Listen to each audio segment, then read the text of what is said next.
नमस्कार दोस्तों, स्वागत है आपका टेयर डाउन के दूसरे एपिसोड में। आज हम देखने जा रहे हैं ग्राफिक्स कार्ड, जिसको आप जीपीयू भी बोलते हैं। ये है आपके कंप्यूटर का पूरा visual processing unit. Animation, 3D सब इसी पे निर्भर करता है, चाहे आप गेम खेल रहे हो तब या मूवीज देख रहे हो तब। इसको खोलने के लिए हमें ज़रूरत पड़ने वाली है 0.75 mm का स्टार हेड स्क्रू ड्राइवर, जिससे हम सारे स्क्रूज निकालेंगे।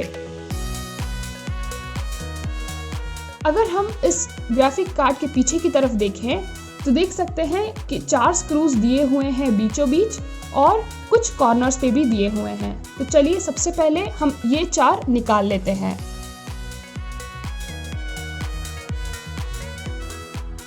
तो चलिए हमने 4 निकाल लिया, लेकिन ऐसा लगता नहीं है कि ये खुल पाएगा। तो चलिए हम बाकी के स्क्रू भी निकाल लेते हैं। ये जरूर ध्यान रखिए कि ये एक थर्मल पेस्ट लगा होगा जीपीयू और कूलर्स के बीच में, जो हो सकता है कारण हो इनके ना खुलने का। और ये निकल गया। ऐसा लगता है किसी वायर से ये जुड़ा हुआ है। और आप यहाँ पे देख सकते हैं कि एक पावर कनेक्टर लगा हुआ है, जो कि कनेक्ट करता है पंखों को, जिसे कि हम निकालने की कोशिश करते हैं। काफी कसा हुआ है ये।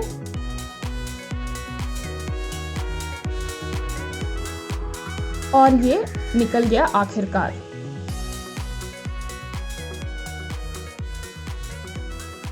तो चलिए इस प्लेट को पलटते हैं और यहाँ पे जो आपको दिख रहा है वो है सर्किट बोर्ड, जिसमें ग्राफिक चिप, मेमोरी इत्यादि दिए हुए हैं, जिसके बारे में हम फिर बात करेंगे।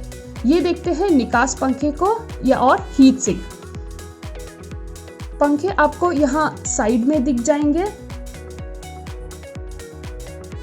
और ये दिया हुआ है कॉपर हीट पाइप, जो कि सारी गर्माहट चिप से निकाल के ट्रांसफर करता है एक स्टील के उपकरण को, जिसे फिर निकास पंखे ठंडा करते हैं।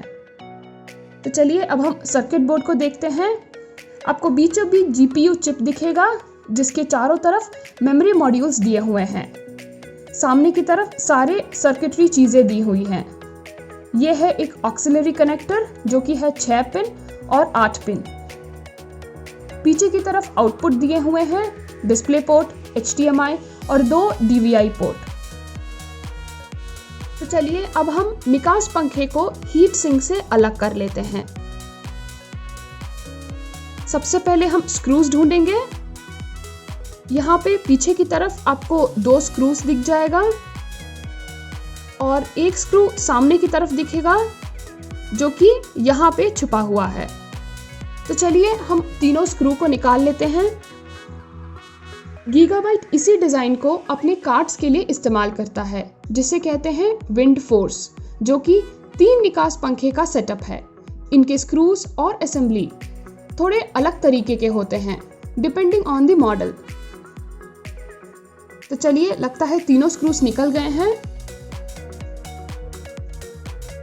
लेकिन लगता है एक और स्क्रू फंसा हुआ है, जिस कारण से हम इसको पूरी तरह से नहीं निकाल पा रहे हैं।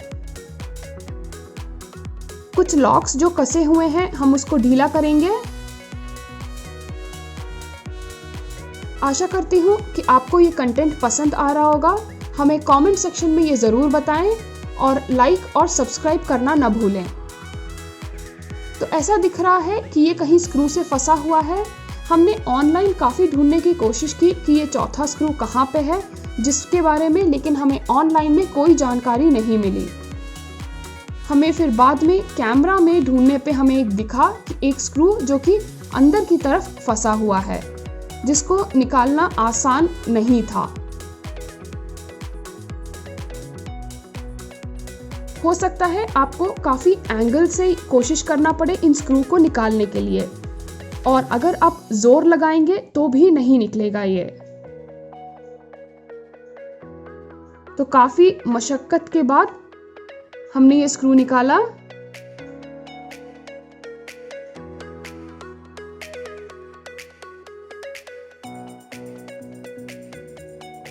और ये आप देख सकते हैं कि स्क्रू निकल गया और ये अलग हो गया हीट सिंक और पंखे। हीट सिंक आपको कुछ साफ नहीं दिखेगा और अगर आप पंखे को देखें तो ये है विंड फोर्स सेटअप, जिससे कि हमने पहले भी कहा था कि 3 पंखों का सेटअप है ये। हर पंखे पे आपको 3 स्क्रू लगे हुए दिखेंगे और वायर्स जो कि सर्किट बोर्ड से लगे हुए हैं।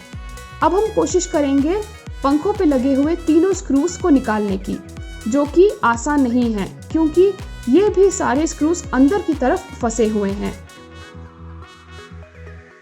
तो हमें इसके लिए अलग से स्क्रू ड्राइवर की जरूरत पड़ेगी